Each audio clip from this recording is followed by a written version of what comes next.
ધંધુકા ધર્મેશ ભરવાડના બેસણાની અંદર મુસલમાનના લોકો આવ્યા. જી આ મિત્રો વાત કીધો, ગઈકાલે મેં એક ઇન્ટરવ્યુ જોયું હતું જેમની અંદર એક ભાઈને સવાલ કરવામાં આવ્યો હતો. તે ભાઈ મુસલમાનના ભાઈ હતા અને ક્યાંક ને ક્યાંક ધંધુકા ધર્મેશ ભરવાડના પડખે જ રહેતા હતા. તે ભાઈ એવું બોલી રહ્યા હતા કે અમારે તો ઘર જેવો સંબંધ છે અને અમારે તો સાંજે ત્યાં જવાનું પણ છે. અમે એમની જોડે છીએ, લાલાભાઈની જોડે અમારો આજની તારીખમાં અમે એમના ઘરના જોડે છીએ. લાલ ધર્મેશભાઈ રહ્યા ને, એમનું નામ લાલાભાઈ છે. ઘર જેવો અમારે સંબંધ છે. અમે કોઈ પણ ભરવાડ સમાજને પૂછી જો અમારા બારામાં ભાઈઓ ગોણી રહ્યા છે. હજી અમે સાંજે બધા બેસવા ત્યાં જવાના છે. બધા અંતિમ ક્રિયામાં પણ અમે બધા પાછળ જ હતા. એટલે તમે સમજી શકો છો ને કે મુસલમાનના લોકો પણ બેસણાની અંદર આવવાના છે એટલે અથવા આવ્યા હશે. જે આ મિત્રો વાત કીધો, તમે બધા લોકો જાણતા હશો કે બે મુસલમાનના લોકોએ ખુલ્લી આમ હત્યા કરી નાખી છે ધર્મેશભાઈ ભરવાડની.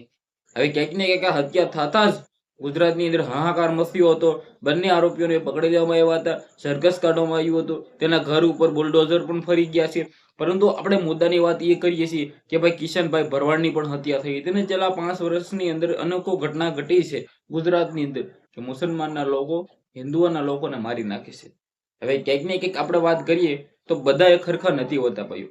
ઘણા બધા લોકો મુસલમાનના ભાઈઓ ખૂબ જ સારા એવા હોય છે કે ઘરની જેમ રહેતા હોય છે. પરંતુ અમુક લોકોને શું ભાઈ પર્સનલી દુશ્મન હોય કઈ ખબર નહીં, પરંતુ ક્યાંક ને ક્યાંક આવું અત્યાચાર અથવા આવું કરે છે. હવે તમે બધા લોકો ક્યાંક ને ક્યાંક જાણવા માંગતા હોય તો વિડીયોને બને એટલો શેર કરી, ફોલો કરી, સબસ્ક્રાઇબ અવશ્ય કરી દેજો જેથી હું તમારા સમક્ષ આવીને એવી જાણકારી લાવતો રહું.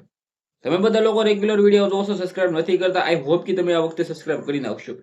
હવે આપણે જે આ મિત્રો વાત કીધો, વાત ઈ કરીએ કે ભાઈ ગઈકાલે જેસીબી તો ફરી ગયું છે, પરંતુ હવે આજે આપણે મુદ્દાની વાત કરી તો કે ધર્મેશભાઈ ભરવાડનું બેસણું આવે છે ત્યારે શું મુસલમાનના લોકો પણ આવશે? જે આ મિત્રો વાત કીધો, મને તો લાગે છે કે આવશે. પરંતુ જે રીતે તમે બધા લોકોએ તે ભાઈનું ઇન્ટરવ્યુ જોયું, તે ભાઈએ ખુલ્લે એમ એવું કહ્યું કે ભાઈ અમારે તો ઘર જેવો સંબંધ છે ને અમે ત્યાં સાંજે જવાના પણ છીએ. મતલબ તમે સમજી શકો છો કે મુસલમાનના ભાઈઓ પણ ખબર કાઢવા જઈ રહ્યા છે, તો સારી એવી વાત કહેવાય. પરંતુ જે પણ થયું છે એ ખોટું થયું છે. જે પણ હત્યા કરી છે આ ભાઈએ કંઈક ને કંઈક કડકમાં કડક તેના પર કાયદેસરની કાર્યવાહી કરવામાં ઘણા બધા લોકો કોમેન્ટ કરી રહ્યા છે કે એન્કાઉન્ટર કરી નાખો, આ તે નાખો, જે પણ છે. મિત્રો સારી એવી ક્યાંક ને ક્યાંક પોલીસે કામ કર્યું છે તો ભાઈ પોલીસ અથવા કોર્ટ જે ન્યાય આપશે ત્યાં જ ક્યાંક ને ક્યાંક સજા પડશે. પરંતુ તમારે શું કેવું છે વિડીયો વિશે શેર કરો, ફોલો કરો. આજના વિડીયોમાં ત્યારે જ આપણે એક નવો વિડીયો મળી જશે. બધા લોકોને જય શ્રી ધન્યવાદ, જય હિન્દ, જય ભારત.